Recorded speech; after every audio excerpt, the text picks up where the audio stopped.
আমার পরিবারটা ছিন্ন বিচ্ছিন্ন হয়ে গেছে। আমার বিক্ষিপ্ত পরিবারটাকে একত্রিত করে এটা হলো না। একটা ভাই মারা গেল আমেরিকাতে, একটা ভাই দীর্ঘদিন বাইরে আছে। আমি দীর্ঘদিন অসুস্থ অবস্থায় এই কোর্টের বারান্দায় আপনারা দেখেছেন আমাকে বহুবার গ্রেপ্তার হয়েছি, বহু মামলা হয়েছে। ন্যায় বিচার তো দূরের কথা, আমাদেরকে পুলিশের কষ্টকর যে একটা ভ্যান যেটা আছে, আমি আজকের এই সরকারের কাছে আবেদন করব এই ধরনের নিপীড়নমূলক ভ্যানগুলো যেন প্রত্যাহার করা হয়। এই ভ্যানে করে আমাদেরকে আনা করা হয়েছে, অনেক কষ্ট হয়েছে। তারপরে বলবো 17 বছরে একটা মানুষের জীবনে যে প্রাইম টাইম আছে, আমার বয়স 74 বছর। এই 17 বছরে আমার জীবনের সমস্ত কিছু এই আওয়ামী সরকার কেড়ে নিয়েছে, ধ্বংস করে দিয়েছে।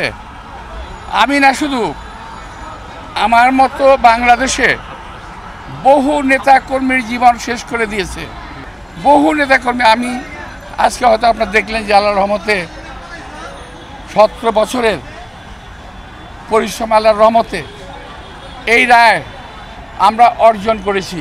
প্রিয় নম্বর সেট করে বিকাশে সেন্ড মানি করুন ফ্রি। এই 17 বছরে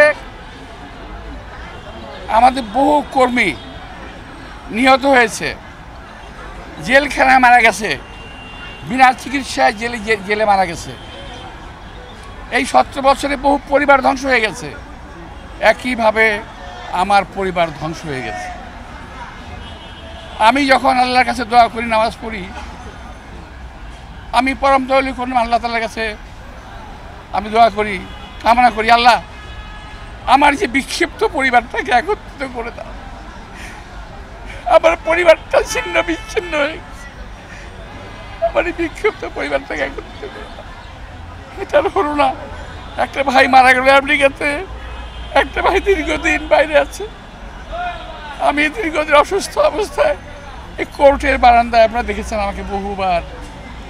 আজকে এখানে যারা আছে সকলেই আমার মতো কম বেশি ভুক্তভোগী, কেউ কম কেউ বেশি।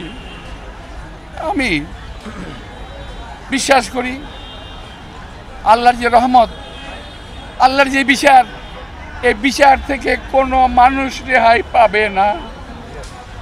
আল্লাহর রহমত যেমন আমাদের উপর বর্ষিত হয়েছে, তেমনি আল্লাহর বিচারও তাদের উপর বর্ষিত হবে। ওরা যে যেখানে আছে ওখানেই শাস্তি পাবে।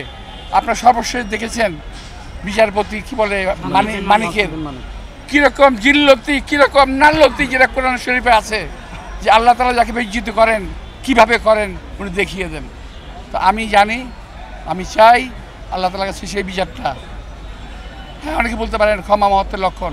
আমি ভাই মহৎ ব্যক্তি না, আমার জীবনের বিনিময়ে কাউকে আমি ক্ষমা করতে পারছি না। এই বিচার আল্লাহ তাআলার কাছে আমি চাই, এবং আমার সঙ্গে যে সহকর্মীরা আছে, রাজনৈতিক যারা চলে গেছেন তাদের পরিবারের মাগফিরাত কামনা প্রতি সমবেদনা জানাচ্ছি, তাদের আত্মার মাগফিরাত কামনা করছি। আর যারা আজকেও জুলুমের শিকার করে এই জেল জুলুম খেটে কোর্ট কাছারি আসা করছেন, তাদের আমি আশু মুক্তি কামনা করছি।